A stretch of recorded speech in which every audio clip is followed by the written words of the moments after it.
Hello guys, tingnan mo si Mao. Nag-harvest na siya ng pechay. Ilan lang naman yung ano ng pechay, o yan o. Pwede na. Pira-pira isa na ma. Kawawa naman yung pechay. O yan o. Pero ma-healthy siya ma. O yan ma o. Yan, healthy. Ilan lang yung piraso ang nakuha namin dito sa tinanim namin o. Hindi nakabalik yung kapital. O ayan. Pero pwede naman, madima. Ate sigwa. Ito guys, yung mga tinanim namin dito nung nakaraang linggo.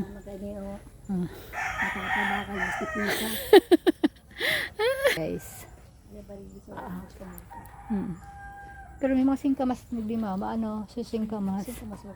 Ang singkamas. Oo. Tapos ito, so wawa talaga yung mga tinanim namin.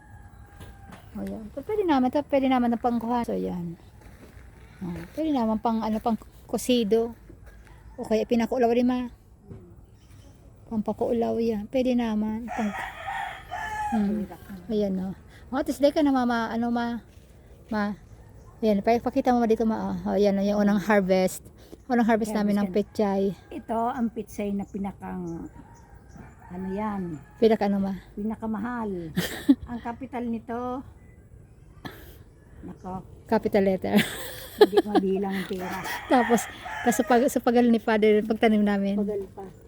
Tapos dahil nakabawi. Ito nga guys, hindi nakabawi kami dito. Pero okay lang. At least meron na kaming nakuha kahit kaunti lang. Ayan o. Kasi sobrang ulang kasi dito. Kaya ayan o. Ayan o. Ay mahon, may lada parang nigdima o. Mga lada o yan o. Bell pepper yan ma. Iba may perang, bell pepper siguro yan. Ano guys, so yan. Yung tanim namin. Mali pa sa okuragar ma. Hindi pa yun. Iyo. Yung mga guys. Sayang ang mga tanim namin. Hindi lumaki mga tanim namin dito. Pero okay lang. Ayan, may naka pa si pa. Inubos-ubos mo talaga ma. Sa bagay, pikadili yung ma, di ma? Ayan, kinuha pa ni ma yung isa pa. Tayon ma, maditi yan ma. Ano yan, maditi yan.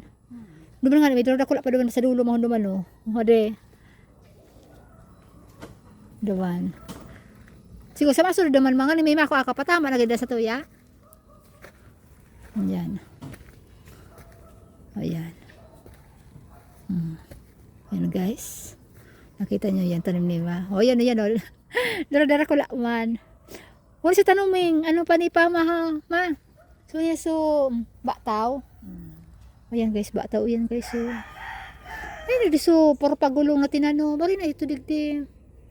May tinanin pa kami itong puro pagulong. Hari na kayo ditong puro pagulong.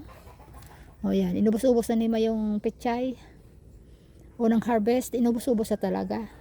So, yan lang guys. Ayan, nakita nyo na yung tanim namin dito. Yan lang. Yan lang. Ano ma? Matama na yan ma. Dakulo na yan ma. Masunod naman. Uli naman tama ubos yan. So, yan guys. So, ayan. Nakakuha na kami. So, ayan. Bye-bye na. Bye-bye. Nakakuha na si Mother ng panggulay namin. Libre. At tanim namin. Bye-bye.